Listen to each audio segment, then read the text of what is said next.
I am Lynn Harmon, Program Coordinator, and today's topic is Help for Prescription Drug Abuse. Joining us is Kelly Marsengill, Clinical Coordinator at Mercy's Sedlacek Treatment Center. I'm very happy to welcome you to our webinar today, Kelly. I'm going to turn the mic over to you now so we can go ahead and get started. Okay, thank you, Lynn. Okay. In 2008, there were 14,800 painkiller deaths. One of the things that we're seeing with prescription painkillers is a rising surge in the incidence of the death rates. For every one death, if you take a look at this chart, there are 825 non-medical users. Okay, and so that means that there's a pretty high incidence of deaths with people not using the prescription painkiller as prescribed. Here's some other numbers that we're seeing. This came from the Iowa Department of Public Health at the CDTPI meeting, and from 2000 to 2014, there was a 500% increase in opiate prescriptions, and from 2010 to 2012, that equated to a 13% increase. But we're seeing 2.4 million Americans that are using opiate prescriptions as well, which means that there's 6,600 new prescriptions written every day. Now, something that I'm going to speak to here in just a moment in a little bit more detail, 50% of these are female, and 1/3 are young people ages 12 to 17, and we'll detail that out a little bit more. And talking about the female increases, nearly 48,000 females died of prescription painkiller overdoses between 1999 and 2010. Now, these deaths by prescription painkiller overdoses has increased over 400% among women since 1999 compared to 265% for men. So there's an alarming increase of this with prescription painkillers with the increasing death rates. Another alarming trend along these lines is that there are about 100 people who die from drug overdoses every day. These overdose death rates have tripled since 1990. Now, the most common drugs that are involved with overdose deaths, as you see from this chart down here on the right, surprisingly, I think to most people, is that the opiate death rates is actually higher than cocaine or heroin combined. In 2011, of the deaths relating to overdose, 74% involved opioid analgesics, and 30% of those involved benzodiazepines. Now, you don't necessarily have to be a mathematician to realize that those two numbers add up to more than 100%. And the explanation for that is that some of these deaths included more than one type of drug, and most often there was a combination between benzodiazepines and opioids to cause this effect. Now, earlier I had mentioned that prescription drug abuse is becoming an increasing problem among America's young people. And when you look at this slide, you can see some trends that are going on. First of all, the top two illicit drugs used by adolescents are marijuana and synthetic marijuana. But if you take a look, everything in red are non-medical use of prescription medications, and that actually makes up the majority of the drugs that are being used, or most commonly used drugs among 12th graders. And Vicodin, which is a powerful painkiller, is third in line just behind the synthetic marijuana. Between 2004 and 2005, an estimated 71,000 children were seen in emergency departments each year because of medication overdose. And among children under age 6, pharmaceuticals account for about 40% of all exposures reported to poison centers. And one of the things that this speaks to me is where are they getting these drugs, and especially the very young children, where are they getting the drugs? So when we look at this next slide, we're looking at where the source is. This came from the Center of Disease Control, and 55% of people who abuse drugs obtain it free from a friend or a relative, versus 17.3% were prescribed by a doctor, 11.4% bought it from a friend or relative, and 4.8% took from a friend or relative without asking, and 4.4% got it from a drug dealer or stranger, and then there's 7% that got these from another source. Now, one of the things that happens here is that, you know, if we think back to the death rates that we were talking about from the last slide, with the non-prescription use of prescription medications, some of these young children are actually finding the prescription drugs in the medicine cabinet and stuff from home, and it's increasing the overdose rate.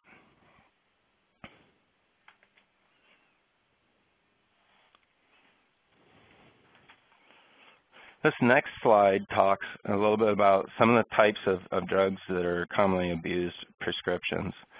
There are 3 basic categories of abused prescriptions. First of all, there's stimulants, then there's narcotics and opioids, and then there's tranquilizers and barbiturates. Stimulants increase the brain's activity level and can lead to greater alertness and attention. Methylphenidate, also known as Ritalin, is a stimulant that's commonly used to treat attention deficit disorder, or ADHD. If used inappropriately or not as prescribed, stimulants can cause dangerously high body temperatures, and there are deaths that are often associated with this side effect. Now, narcotics and opioids are used to control pain. Opioids in particular are derived from the opium poppy, or synthetic versions of it, and they're used for pain relief. Some common examples of these include Oxycontin, Percocet, fentanyl, morphine, methadone, and codeine. These opioids reduce the intensity of pain signals that reach the brain and affect the areas controlling emotions. And finally, we've got the tranquilizers and barbiturates. Tranquilizers and barbiturates are used to treat anxiety as well as panic attacks, and they're also often used as sleep aids. These are all classified as central nervous system depressants, and examples include, the most common examples include Xanax, Valium, and Ativan. Depressants, what they do, because they're central nervous system depressants, they slow down the brain activity and produce a calming effect, and when they're abused, they create the potential for addiction as well. Now, what are the legal implications of prescription use? Many people don't consider this aspect of it, but you can get a DUI, or driving under the influence charge, for taking a prescription medication. Specifically on the container, if it says not to operate like heavy machinery, or not to drive, and you do drive while you're using these, you can get a DUI, and we have seen that before. With the possession of prescription drug, sometimes this happens when people carry a drug that's not in its original container. When you possess it, you have to have the original prescription container that it was prescribed in. And kind of along the same lines, you've got distribution of a prescription drug. sometimes these drugs, people put them in a baggie or something. So again, it's not in its original container. And last but not least, we on occasion see forgery of a prescription where people are falsifying a doctor's signature in order to get a prescription. So there's several things that if you get caught, you can certainly face fines and jail time, as well as there are certainly ramifications upon people's careers for having these kinds of legal charges as well. Next, I'm going to talk to you a little bit about the neurology of prescription drugs. Now, what's interesting about prescription drugs, just like other drugs, illicit drugs and or alcohol, they affect the dopamine pathways. That's the primary pathway that prescription drugs, as well as all other drugs that we think of when we think of addiction, affect. And the one area that they all tend to center in on is something that's called the nucleus accumbens. And the nucleus accumbens is also thought of as the reward center of the brain. And the reward center, basically what it is it's a part of your brain that you have in order to help you to survive. So, for instance, if you've gone a period of time without eating, and then you eat, the nucleus accumbens is stimulated highly during those times as a reward for you eating. But this is also something that's also stimulated during other times for survival, for thirst, sex, and things like that. Now, the basic functions of the dopamine pathway, again, is to reward or motivate people to survive. But some of the things that also happen here is you have some pleasure and euphoria, and I'll get into what's actually happening, but that has to do with the neurotransmitter dopamine. And some of the other things that are going on here too is there's an effect on the frontal cortex, which is the area of the brain that's often thought of in terms of learning and that sort of thing. So especially when you start talking about the numbers of young people that are starting to be affected by the neurology of our prescription drugs, things that might affect learning are certainly things that we want to take really seriously. Now I'm going to talk to you a little bit about what actually physical dependence is. Now, dependence is the definition is that it's a state in which an organism functions normally only in the presence of a drug. And right here I've got the picture of a teeter-totter, and what that does is that symbolizes balance. When a person uses a substance, the body tries to balance out everything. This is what some people refer to as homeostasis, where there's a leveling out. So when a person uses drugs, basically the body responds by trying to level out the teeter-totter. And what happens, just like when you were a little kid and you're on a teeter-totter in a playground, what happens when the other person jumps off all of a sudden? Well, that teeter-totter comes crashing down. What we see is the opposite effect of whatever the drug was that the person was using is the effect that happens specifically in the brain. Now, for a central nervous system stimulant, what happens is the person's system becomes more depressed and they become lethargic and so forth.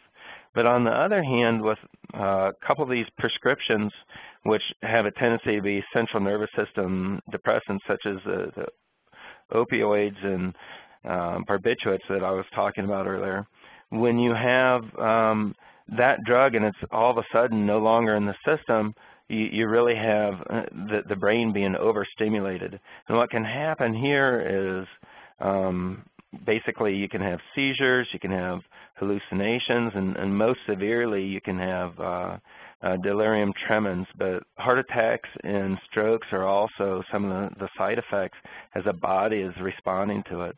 And again, you get the opposite. It's kind of a rebound effect by not having that drug in a person's system anymore. Next, I'm going to explain to you the definition of addiction. And this definition is a state in which an organism engages in a compulsive behavior. Essentially what's happening when a person uses drugs is these things here, these little stars in here, and this is a nerve cell. These little stars get released down into the synapse. This black area here is the synapse and in this nerve cell. And once it's released in here, there's an abundance of these dopamine neurotransmitters. An abundance of these actually is what causes the pleasure and the euphoria that people have. So that behavior becomes reinforcing. Using the drugs and the situation that you're using them in and everything becomes a rewarding effect for the person. Then the person begins to lose control because there starts to become an inability to limit their intake because it feels good. And that's essentially what's going on here is the person's synapse is being flooded with dopamine, and it makes them feel good. So these are some of the mechanisms that's going on in addiction. And this is, again, it's across the board, whether it's the opiates or benzodiazepines or cocaine or alcohol or heroin. It doesn't matter. All of them still affect the dopamine. And if you think back to the slide that I was talking about, the nucleus accumbens in the pleasure center, that's essentially what's going on here. Some of these drugs too, one of the effects is that you're getting an abundance of these in here too, because these things here, these are called this process of those going back up in the cells called reuptake. And cocaine will sometimes sit on these cells and keep the nerve cell from reuptaking the dopamine, so it stays in the space for a longer period of time as a result of that. The next slide here is about tolerance. Tolerance is essentially a state in which an organism no longer responds to a drug. And I'm going to show you essentially what's going on here. The last cell was like a microscopic version of this circle here, and this is kind of a blown out view. So it's a little bit bigger view of the whole entire nerve cell. But what's really going on here during tolerance is these neurotransmitters are going in between the synapse, and then they're attaching to these receptors, and these receptors are passing the nerve impulse on to the next cell. And if enough of these neurotransmitters are put out here, what happens is, and this happens for a long enough period of time, the body's response is to try to reach homeostasis. The body's saying, hey, we've got too much dopamine going on here. We don't need all this dopamine. So its response is to actually reduce the number of receptors in this nerve cell.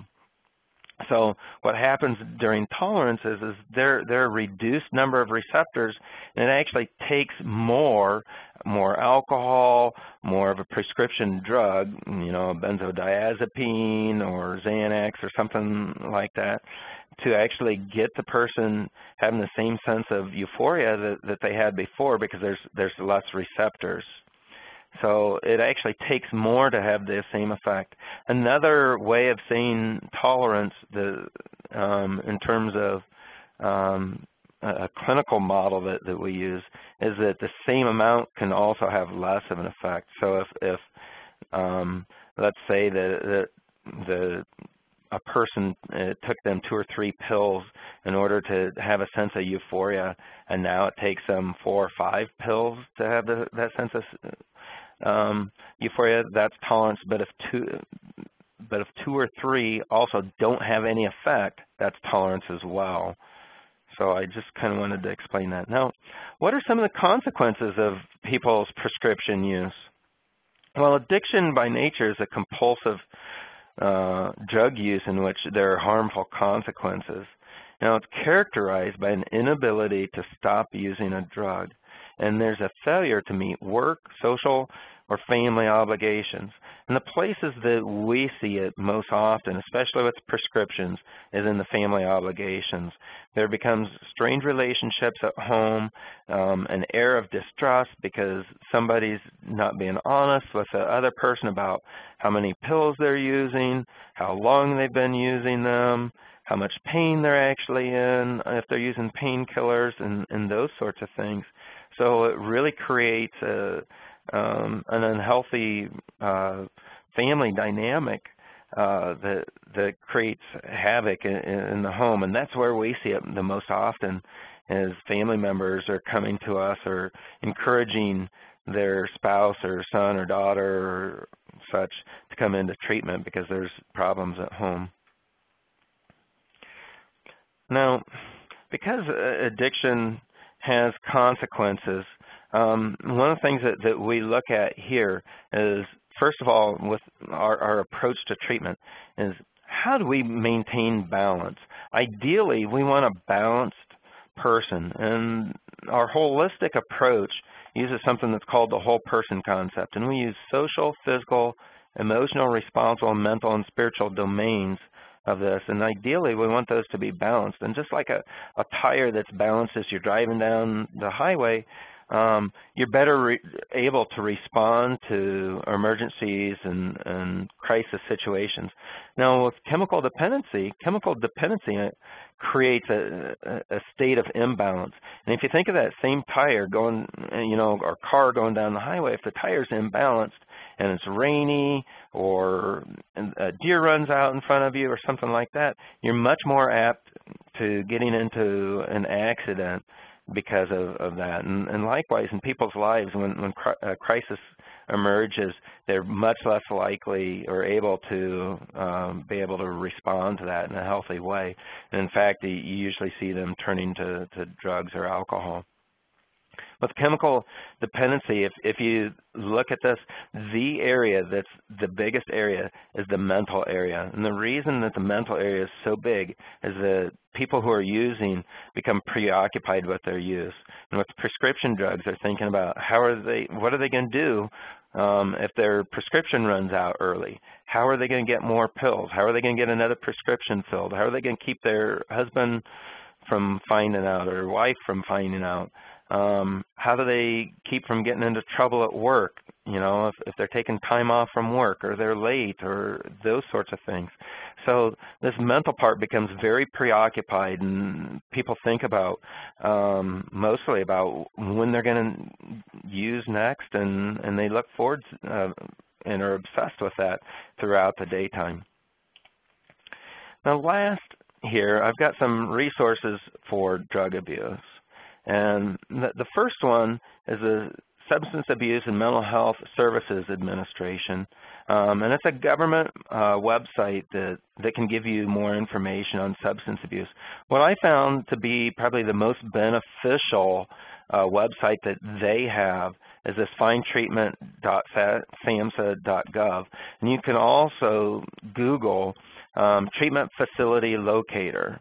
And what that will do is you can search for treatment facilities depending upon what your parameters are within a certain radius up to 100 miles. And you can also look for facilities that, if you don't have insurance, that will take people without insurance and those sorts of things, as well as if you think that a person needs residential or what have you. Now, one of the starting points is, if you think that somebody needs help, is getting them assessment. Regardless of whether you think they might need residential treatment, they're always going to need to have an assessment first. And more information, at least for our treatment services, can be found here at this Sedlacek Treatment Center website. But a couple other websites real quick before I go is this one's NIDA, National Institute on Drug Abuse, and it's drugabuse.gov. And then I found the drugfreeinfo.org to also be a helpful website. So this concludes my presentation. Thank you. Well, thank you, Kelly, for sharing this information. If any of our listeners have questions about prescription drug abuse, you can send your questions to the Mercy experts. Kelly may eventually get your question, and that's the website you see on your screen, mercycare.org/contact us. If you are interested in information about other webinars, you can check this website, mercycare.org/webinar, for information about future webinars, as well as listen to past webinars. Well, once again, thank you, Kelly, for joining us today, and thank you, our listeners.